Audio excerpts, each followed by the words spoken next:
حضرت علی رضی اللہ تعالی عنہ فرماتے ہیں کہ حضور اکرم صلی اللہ علیہ وآلہ وسلم نے فرمایا کہ ان قریب لوگوں پر ایسا زمانہ آئے گا کہ اسلام کا صرف نام باقی رہ جائے گا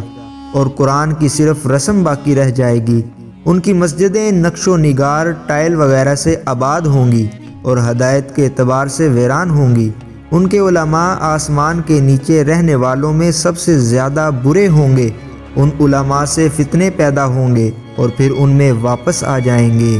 اسلام کا صرف نام باقی رہے گا، یعنی اسلامی چیزوں کے نام ہی لوگوں میں رہ جائیں گے اور ان کی حقیقت باقی نہ رہے گی، جیسا کہ آج کل نماز، روزہ، زکوٰۃ، حج وغیرہ کے بس نام ہی باقی ہیں اور ان کی حقیقت اور ادائیگی کے وہ طریقے اور کیفیتیں باقی نہیں ہیں جو حضور اکرم صلی اللہ علیہ وآلہ وسلم سے منقول ہیں، اور کروڑوں مسلمان ان سے کورے ہیں۔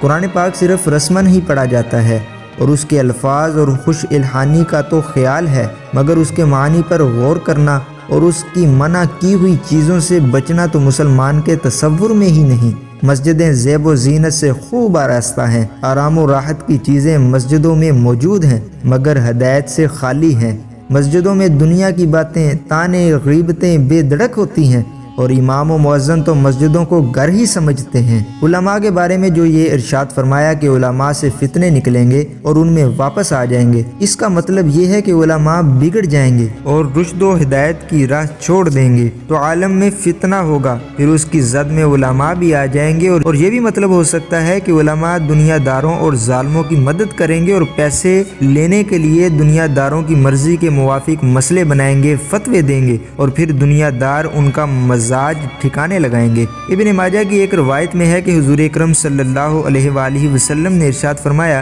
میری امت میں آئندہ ایسے لوگ ہوں گے جو دین کی سمجھ حاصل کریں گے اور قرآن پڑھیں گے، پھر سرمایہ داروں کے پاس جائیں گے اور کہیں گے کہ ہم سرمایہ داروں کے پاس جاتے ہیں اور ان سے دنیا حاصل کرتے ہیں اور اپنا دین بچا کر ان سے الگ ہو جاتے ہیں۔ پھر ارشاد فرمایا کہ حالانکہ ایسا ہو نہیں سکتا کہ دنیا داروں کے پاس جا کر دین سالم رہ جائے، جس طرح قطعات کے درخت سے کانٹوں کے سوا کچھ نہیں لیا جا سکتا، اسی طرح سرمایہ داروں کے قریب سے گناہوں کے علاوہ کچھ حاصل نہیں کیا جا سکتا۔ جو علماء سرمایہ داروں کے پاس جاتے ہیں، چند ٹکوں کے لیے ان کے پاس جاتے ہیں اور اپنا وقار کھو بیٹھتے ہیں۔ حضرت عبداللہ بن مسعود رضی اللہ تعالی عنہ فرماتے ہیں کہ اگر اہل علم اپنے علم کو محفوظ رکھتے اور اسے صلاحیت والے انسانوں میں خرچ کرتے تو زمانے کے سردار بن جاتے، لیکن دنیا حاصل کرنے کے لیے انہوں نے علم کو دنیا والوں کے لیے خرچ کیا، جس کی وجہ سے زمانے والوں کی نظر میں ذلیل ہو گئے۔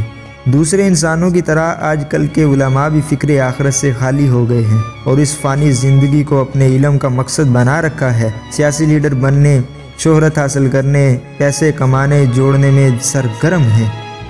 اللہ تعالیٰ ہمیں اپنے حفظ و امان میں رکھے، حق سمجھنے کی، حق بیان کرنے کی اور حق پر عمل کرنے کی توفیق عطا فرمائے۔ آمین۔